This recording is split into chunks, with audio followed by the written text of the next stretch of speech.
What's up, my new Standard Nation? It's TJ with Strategic Real Estate Experts. Today we're going to talk about what you can do if you're rejected for your loan. So, there's a whole lot of reasons that people can get denied for their loan application. Today I want to go over, I believe there's 10 different things that are the most common that we kind of run into. Some of them, there's things you can do to help make it still happen. Other ones, it might take some time to repair what happened, and you might have to boost that stuff up and take a little while. So, first, when we look at it, know that you could have credit problems, right? Like maybe they find out that your credit score is lower than what you thought it really was. Know that 85% of people actually have misinformation on their credit report. What you can do as a consumer is make sure you're reaching out to the credit bureaus and letting them know immediately. They actually have 30 days to get that taken care of. You have to provide them info and all this stuff, but then they have 30 days from that point to get that off of there if it's misinformation. So the other thing can be inconsistencies, right? Like if you go in to meet with your lender and you're like, I make $45,000 a year, and they find out you make $44,500, that's probably fine and they'll tweak that.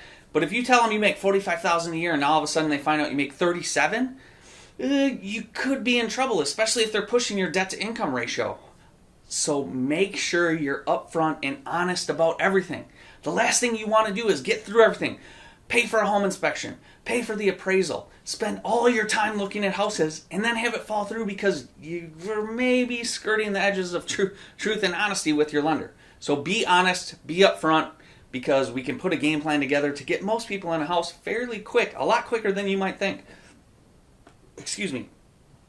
Another thing that you might experience, lenders love to see employment.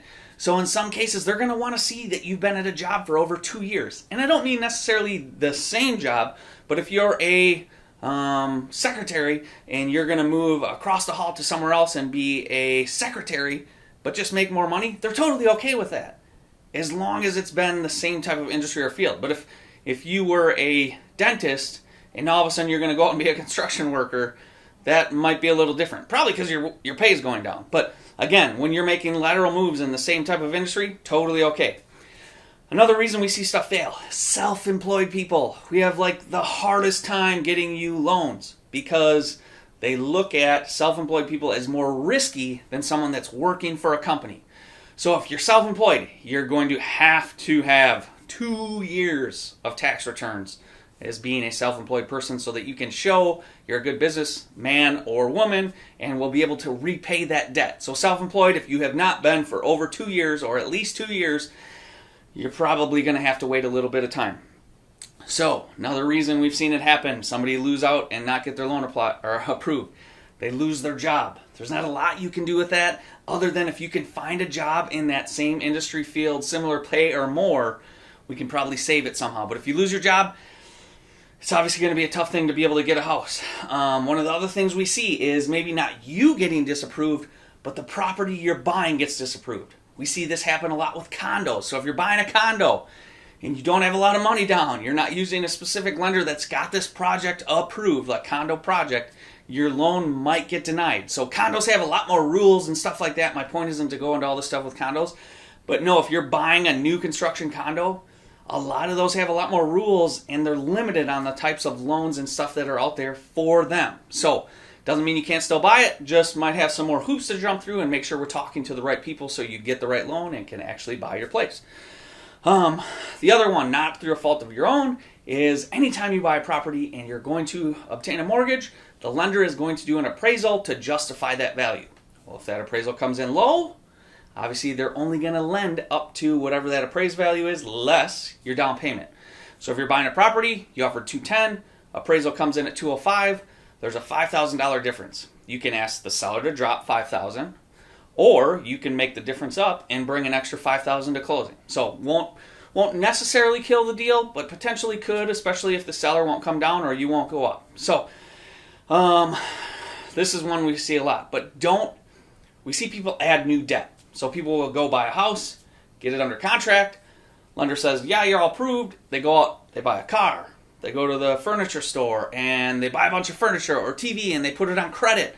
Or they just open a bunch of credit cards because once they close, we're going to go wild and buy paint and furniture and all this stuff. Well, don't do that.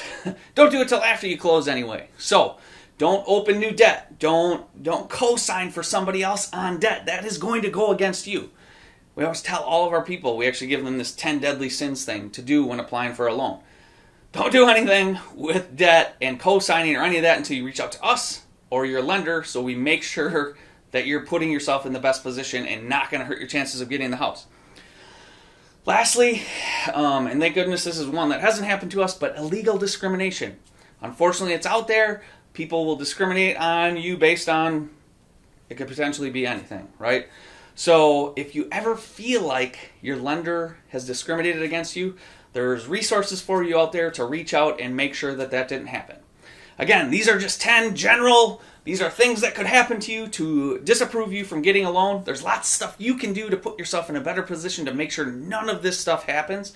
If you want to know some of those things, check out KnowBeforeYouBuyRealEstate.com. Call, text, or email me 608-576-0044. Emails TJ@sreehelp.com. Again, we totally appreciate everyone listening. If you've watched, please, again, keep sharing this stuff. Get it out. Some of it I know is kind of boring because we're going through this lender section, but starting tomorrow, we're actually going to be talking about putting the deal together and tons of cool stuff that's going to help put you and your family in a better position. Make sure you get the house you want, on the terms you want, all that good stuff. So, again, don't forget to raise your standard, and we'll talk to you soon.